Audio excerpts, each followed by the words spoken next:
Our next guest is an activist, an artist, and a maverick musician. Please welcome Beatie Wolfe to the South by Southwest studio. Thank you for joining us. I have no idea how to categorize your music, your art.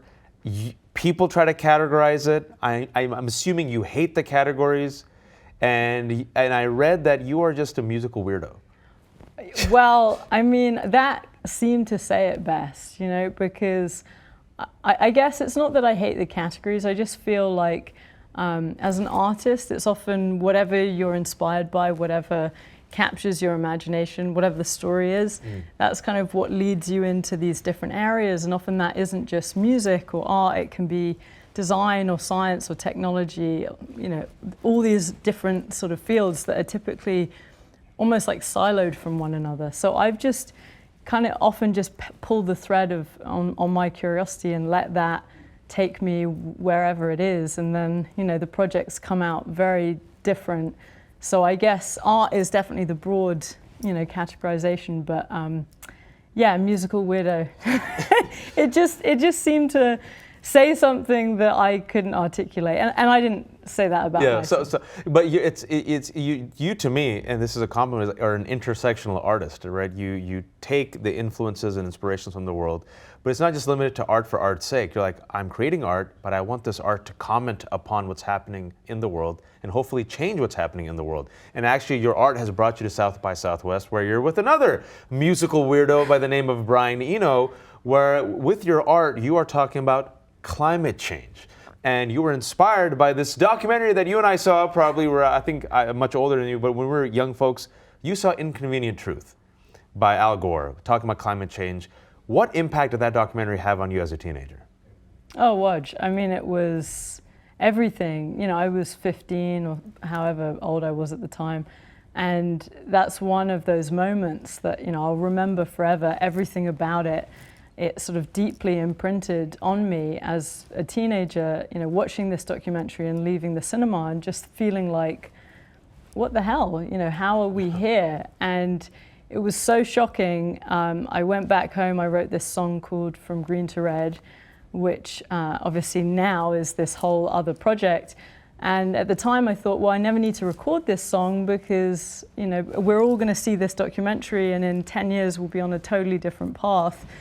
And obviously that didn't happen, but that was really my feeling. So it ended up becoming part of the second record, which was this musical jacket. So it was actually woven, the album was woven into a jacket cut by the tailor who dressed Bowie Hendrix Jagger out of this fabric with the music recorded in the space where Eleanor Rigby had been written, The Wind Cries Mary. And it was sort of a reimagining of the album jacket, but for the 21st century, as this real piece of art. The only reason I mention that is obviously cut to now the From Green to Red project and this visualization of 800,000 years of climate data, which I've woven into this planetary timeline, which I feel really hopefully captures a sense of, this point in time. There was something quite nice about connecting that with this musical jacket via the threads, the data threads that you see. Which I saw a video right before, and it's you read about it, I'm like, okay, I was reading about it in preparation for this interview, but there's something so profound about seeing it, right? And so you have this song that you were creating songs at the age of 15. I was playing video games, and then you're like, all right, I'm gonna put this song on my album, and you're like, you know what? This song can be visualized with the data, and this data that I saw was. It shows, it's like, I'm trying to do my best to articulate. It shows how the Earth was before the human impact and the rising CO2. You see green strands, green, green, green. You see the timeline at the bottom. Then you see the emergence of human beings. And that beautiful, lush greenness becomes brownish green. Then you get to the 1960s, and all that greenness becomes matted, knotted, dark, red, brown. And then you get to 2000, and you're like, oh God. Well, where's all the green? Yeah, where is all the green? That's exactly the sentiment. I mean, so the way that project came about, the way that visualization really sort of came to be was a couple of years ago. I was at JPL, NASA's Jet Propulsion Laboratories, giving a talk about my work. And at the end of it, one of the chief engineers comes up and he says, hey, I really want to show you these atmospheric CO2 graphs dating back 800,000 years. And I was sitting there as he was pulling up these graphs, and it was that same feeling I had in the cinema of just like, oh my God, this is what, 15 years later, even potentially more. And we haven't, it's not even that we've incrementally gone some ways to addressing the climate emergency. We've exacerbated it on a whole other scale. Like human beings are like, let's just make it worse. Yeah, so that feeling of frustration of like seeing this data and absorbing that kind of sense of, awareness, really, that's what it is, it's awareness. And I felt like, well, how do we make this data that's cold and unrelatable for a lot of people? It's just, they just want to switch off. Yeah, and I understand why. How do we take that and humanize it and turn it into something that everyone can feel and everyone can get a sense of? So that was the idea behind taking the data and weaving it into this sort of beautiful timeline, scarf-like timeline of our planet, where all the threads are depicting the various data sets.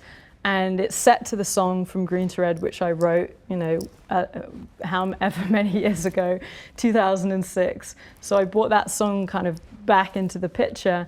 And as you said, literally the threads are turning from green to red, but also other things are happening. It's getting tangled. It's essentially visualizing human impact on an otherwise, pristine planet. And it's almost like, and we're of course articulating something that has a visual experience, but when you see it, it's like this beautiful lush strands of green. It's like, oh, this is just lovely.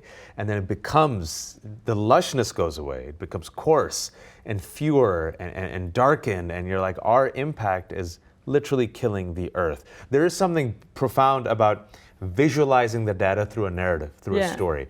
And with, as some people call you, the musical weirdo, or the weirdo artist, was not the term that you've used. They also said visionary. That was the full quote. Visionary. Sorry, the visionary. She's like, just saying, I'm also the visionary. I'll take the musical weirdo as long as there's a visionary. But when you interact with an audience, right, you give them the song, and they're like, that's a beautiful song. But when you give them the song with this backdrop, of these threads as it's unfolding and as it's getting more coarse and darker, how has been the response to the audience? Is it the aha moment that you had when you saw the documentary Inconvenient Truth? I think so. That's the sense I've got, and I think it's because you're taking something that's so huge, these time scales that human beings, we cannot think past, particularly with social media and the digital era and everything that's created in terms of this short-termist thinking. To imagine, 800,000 years, to imagine millennia, to imagine all these species that have been around. We've been here for such a we're a blip. Yeah, exactly. And so to get a sense of that timeline where people can really see, wow, in this very short space of time, 50 years even, it's gone from here to here.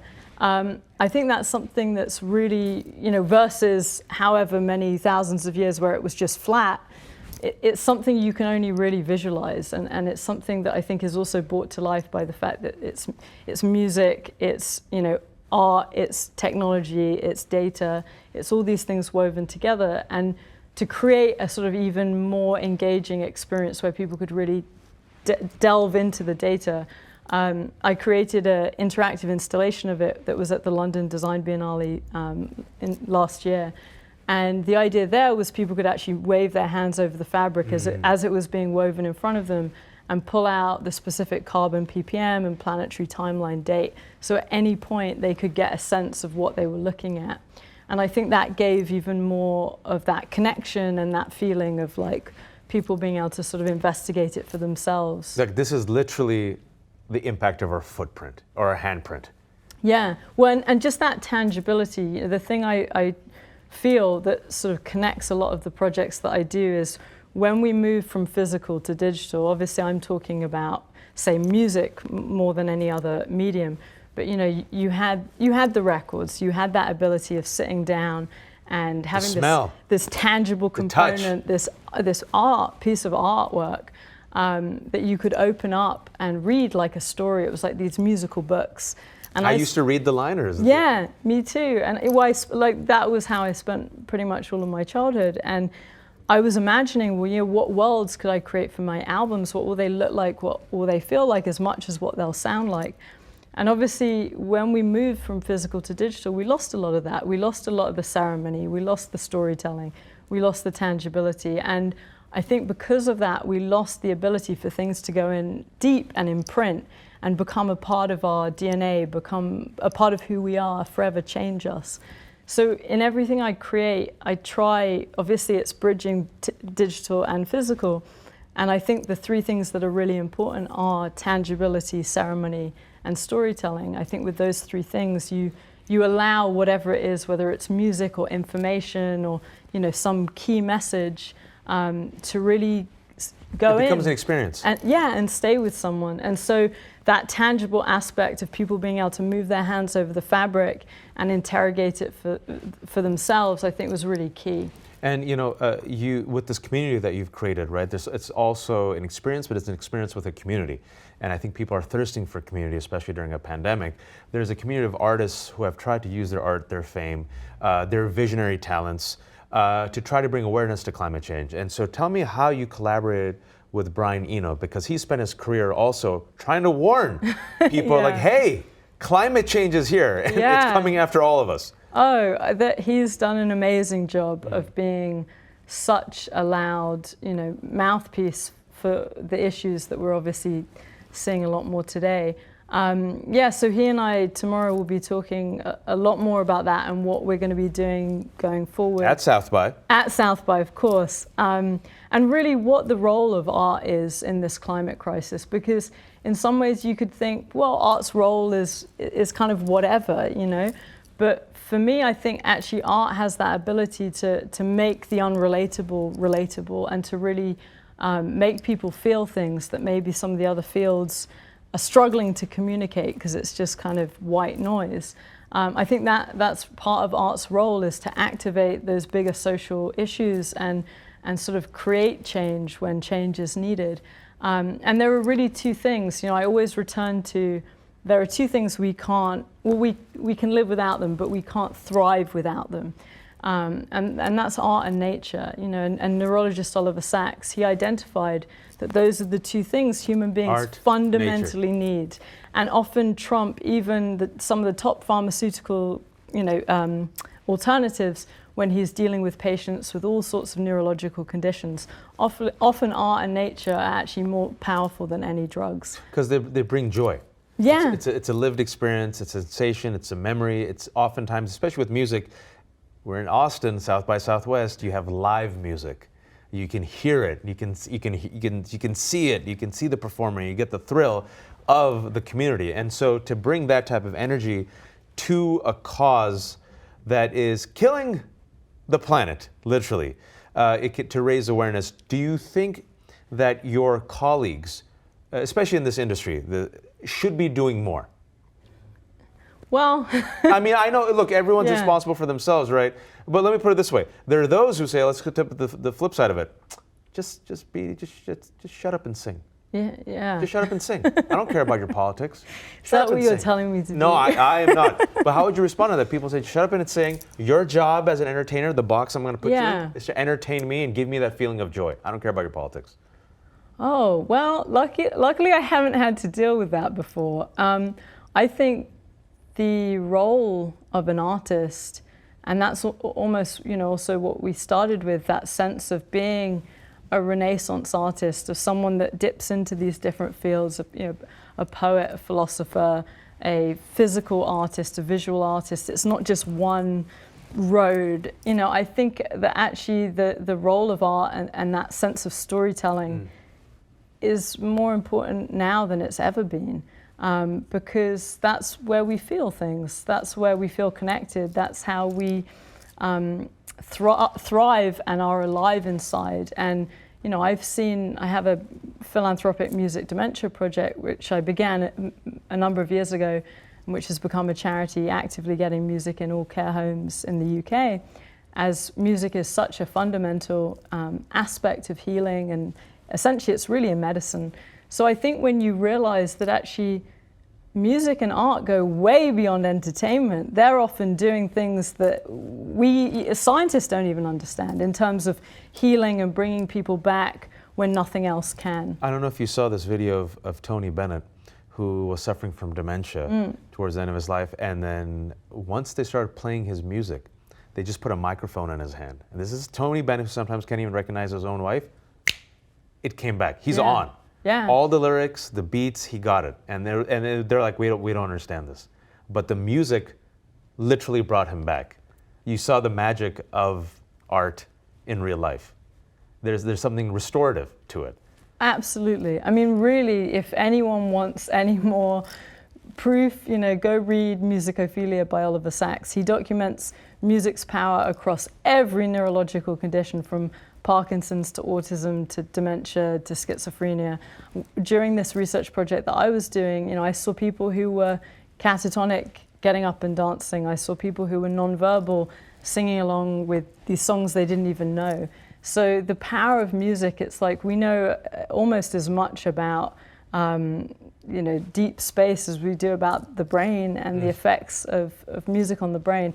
So in some ways that kind of that really informs where I come from. I've never seen music as entertainment. I see music as something that is core, fundamental to our well-being, and that extends to all art. And then obviously you bring in nature, and those two things go hand in hand. Restoration. Yeah. So I mean, the theme of being restorative, to me, it's your music is not just to restore the spirits and joy and the profound impact that it's had on those who are suffering from dementia, sadness, loss, depression, but also it seems that you are trying your best to use music and art to restore the planet, to restore greenery, like literally restore life on this planet. Yeah, well, because we don't want to go live on Mars. I do not. No, we have this. I would not fare well on Mars. I Yeah. barely survive Virginia and Texas. We have a miracle planet. We have such a magical planet, and I think also that sense of what human beings think of, which is such a hubris in terms of our abilities to come up with innovation and technology and all of that. Our technology is nothing compared to nature's technology. It all already exists. We just have to catch up, and we have to have a bit of humility. But really fundamentally, it's realizing that, art and nature, it's like nature inspires our best art. Art reflects our nature, and our nature is deeply connected. It's deeply interconnected with every living being, every sentient being on this planet. We talked about restoration, and with restoration comes joy. With joy, oftentimes it's hand in hand with hope. And there are many folks, especially young folks, who say, it's over. We're effed, right? Climate change, income inequality, the pandemic. And the older generation, you guys destroyed it. You destroyed the earth for us, and you've given us this inheritance. How do you inspire hope in a young generation, that feels like they have been saddled with the worst of the worst, and it's too late. It's already done, and no matter what we do, the forces are out there that are going to kill the planet and make it uninhabitable? Well, I really feel for them because I feel with them. I think there is hope because I think we've actually not done anything in terms of what we could do. So there is such potential there to actually start doing some of the things and we're not going to go to Mars. This is not. No. You don't have a spaceship, I'm assuming. Elon Musk has not called you. I would hang up on him and block his calls. So yeah.